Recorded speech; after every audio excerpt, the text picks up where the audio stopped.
ក្រុមការងារនាងជ័យរៀបចំហើយប៉ុណ្ណឹងសោះសេរីនេះហើយរៀបឌីនក៏ហើយដែរយកមិញមិចភ្លៀងដល់ភ្លៀងស្អាតមែនតែនសេរីនេះហើយ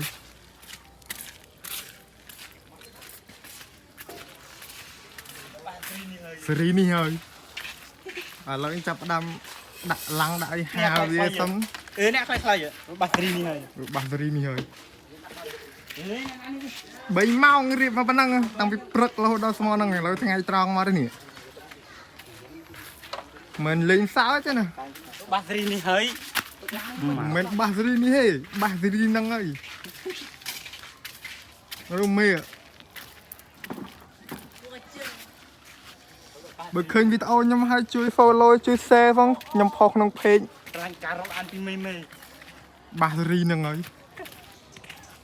ហ្នឹងហើយបងប្អូនចាំជួបគ្នាពេលយប់មួយដងទៀតចង់សួរគាត់ថាពេញចិត្តអត់ប៉ុណ្ណឹង